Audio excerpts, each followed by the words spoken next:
ગોંડલની અંદર આમ આદમી પાર્ટીના મહિલા નેતા જિગીશા પટેલ ઉપર હુમલો થવાની ઘટનાને 24 કલાક વીતી ગયા છે, પરંતુ હજી આ અંગે કોઈ સત્તાવાર રીતે પોલીસ ફરિયાદ નોંધાઈ નથી.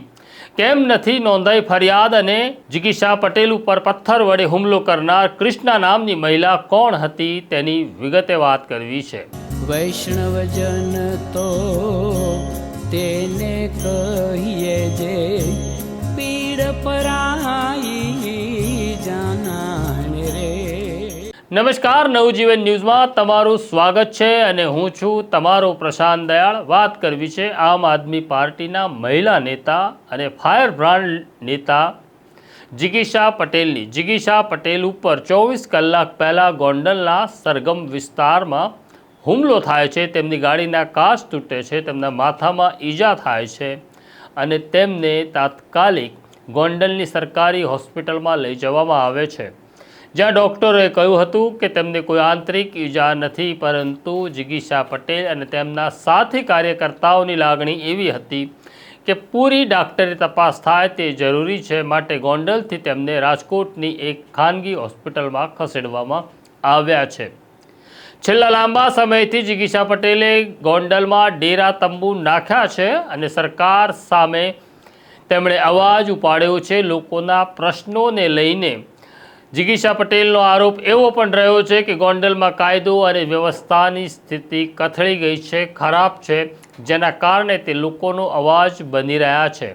આ દરમિયાન ઘટના એવી ઘટે છે કે ગોંડલના સરગમ વિસ્તારની અંદર કેટલાક લોકો તેમને ફોન કરે છે અને કહે છે કે ગોંડલ નગરપાલિકાના પ્રશ્નો અમારી પાસે છે, એટલે જિગીશા પટેલ ત્યાં પહોંચે છે.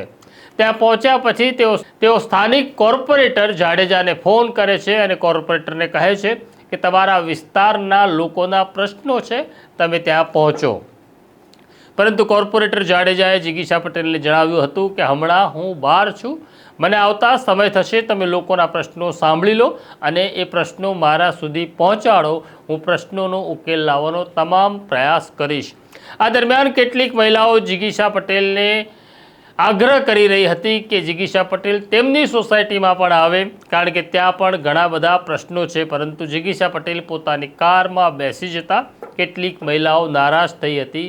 જેમાં જે મહિલા જિગીશા પટેલ ઉપર પથ્થર વડે હુમલો કરે છે તેનું નામ કૃષ્ણા છે, જેને પોલીસે ઓળખી કાઢી છે. પરંતુ આ ઘટના પછી કૃષ્ણા પોતાનો મોબાઈલ ફોન બંધ કરી ત્યાંથી નીકળી ગઈ છે.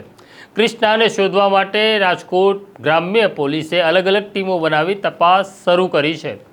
આ દરમિયાન જિગીશા પટેલને જ્યારે રાજકોટની ખાનગી હોસ્પિટલમાં લઈ જવામાં આવ્યા, ત્યાં રાજકોટ ગ્રામ્યના એસપી વિજય ગુર્જરે પોતાની ટીમોને ત્યાં મોકલી હતી અને જિગીશા પટેલ જે ફરિયાદ આપવા માગતા હોય તે ફરિયાદ નોંધવા અધિકારીઓને આદેશ આપ્યો હતો.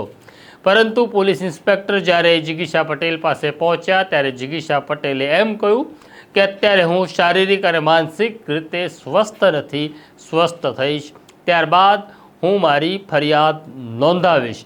આમ હજી સુધી જિગીશા પટેલે ફરિયાદ નોંધાવી નથી, પરંતુ આ ઘટનાની પાછળ કોઈનું ષડયંત્ર હતું કે અકસ્માતે તત્કાલ બનેલી ઘટના હતી તેની તપાસ ગોંડલ પોલીસ ચલાવી રહી છે.